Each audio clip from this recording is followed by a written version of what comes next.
ஈஸியாக சிம்பிளாக ஒரு மட்டன் கிரேவி. இதுக்கு ஒரு குக்கரில் 1/2 kg அளவுக்கு மட்டன் ஆட் பண்ணிக்கலாம்.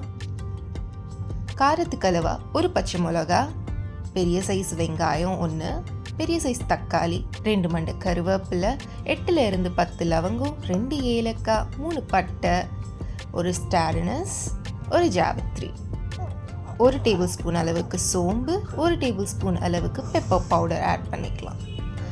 ஒரு 2 டேபிள்ஸ்பூன் அளவுக்கு கரம் மசாலா, 1 டேபிள்ஸ்பூன் மிளகாத்தூள், 1 டேபிள்ஸ்பூன் உப்பு, ஒரு பெரிய டேபிள்ஸ்பூன் அளவுக்கு இஞ்சி பூண்டு பேஸ்ட், 8 to 10 டேபிள்ஸ்பூன் வரைக்கும் எண்ணெய் ஆட் பண்ணிக்கலாம்.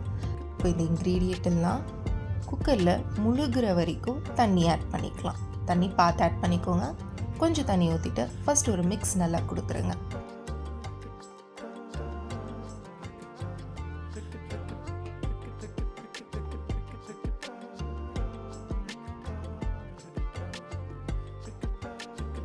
இப்போ அகைன் கொஞ்சம் தண்ணி ஊற்றி இது முழுகிற லெவலுக்கு எடுத்துகிட்டு வந்துடலாம்.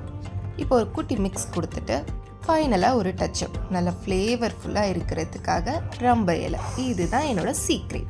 இதை போட்டு குக்கர் லிடை க்ளோஸ் பண்ணிட வேண்டியது தான். 8 to 10 விசில். இப்போ நல்லா சாஃப்டாக வெந்த மட்டன் கிரேவி ரெடி. இது ஒரு சர்விங் பவுலில் சர்வ் பண்ணி ரைஸுக்கோ சப்பாத்திக்கோ வச்சு சாப்பிடும்போது அல்டிமேட்டாக இருக்கும். இந்த 1 pot மட்டன் மசாலா கிரேவி அவ்வளோ ஈஸி, செம்ம டேஸ்டி. இந்த வீடியோ உங்களுக்கு பிடிச்சிருக்குன்னு நினைக்கிறேன். சப்ஸ்கிரைப் பண்ணிவிட்டு உங்கள் ஃப்ரெண்ட்ஸ் அண்ட் ஃபேமிலி மெம்பர்ஸ்க்கும் ஷேர் பண்ணுங்கள்.